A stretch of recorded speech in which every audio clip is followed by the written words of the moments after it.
Welcome to the Chalk Pastel Techniques demonstration. To get started, you will need this worksheet. You will need a piece of scratch paper to protect your work, chalk pastels,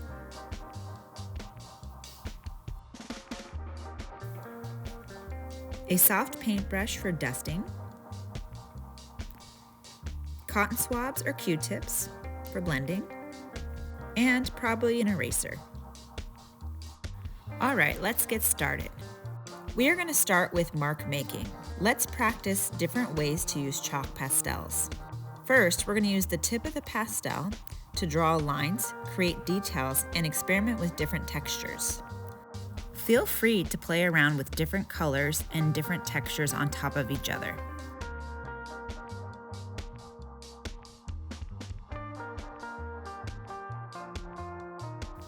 Next, we're going to try using the side of the chalk pastel.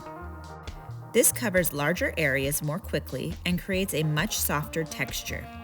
It's also a great way to layer colors on top of each other.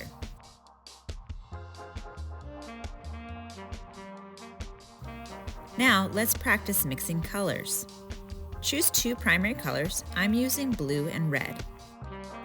Unlike paint, chalk pastels don't completely mix together, but you can blend them to create the illusion of a new color. Since I'm blending blue and red, I should create purple. Use either a cotton swab or your finger to blend where the colors overlap. After blending, go back and add another layer of pastel. Blending removes some of the pigment, so layering helps bring back the richness and opacity of the color. And keep in mind that your fingers will get dirty, so it is nice to have a wet rag nearby. Next, we will create a smooth value blend. I'm using yellow, light green, and dark green. Begin by applying each color next to one another. Where the colors meet, lightly overlap them, then use a clean finger, gently blending where they meet. I prefer to blend this in one direction so that one color gradually transitions into the next. And remember, you may need to go back and forth between colors to get it just right. Now keep in mind that chalk pastels are really tricky to keep nice and clean, so going back and cleaning up with an eraser is really handy. Chalk pastels are relatively easy to erase. A pencil eraser is one of my favorite tools to use.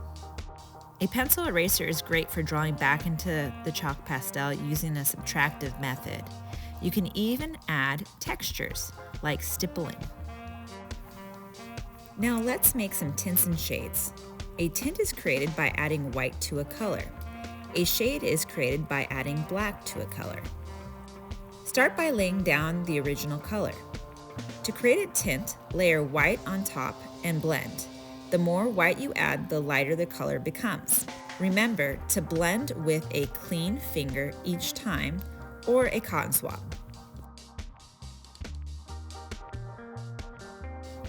Now, repeat the same process with black to create a shade. The more black you add, the darker the color becomes. Now, let's use those skills to create a monochromatic value scale.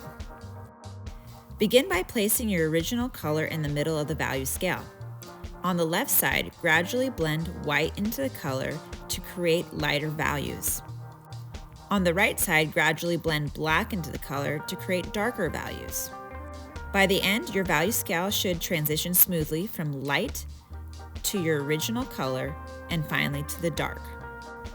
And don't forget to blend with a clean finger or a clean cotton swab. Okay, let's go ahead and move to the other side of this worksheet. We are going to blend two colors together. Here I'm using red and yellow.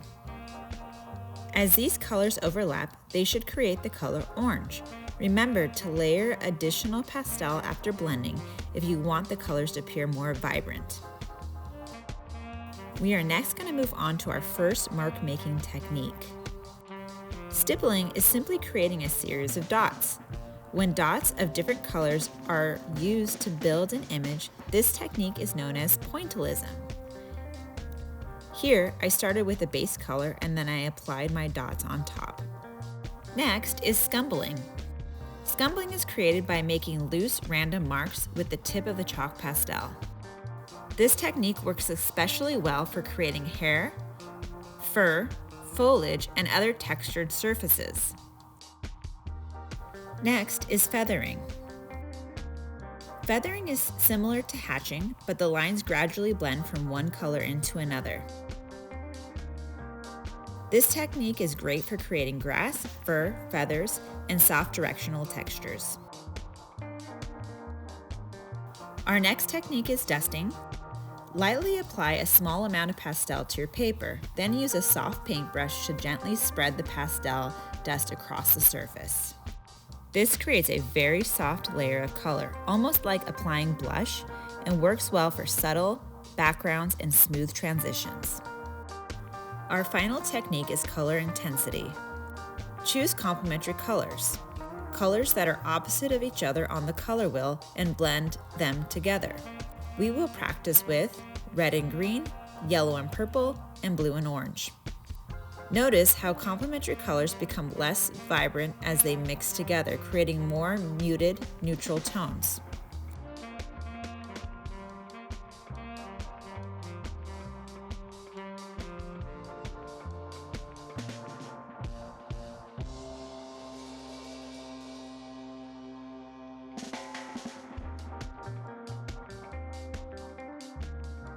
That's all for today's demonstration.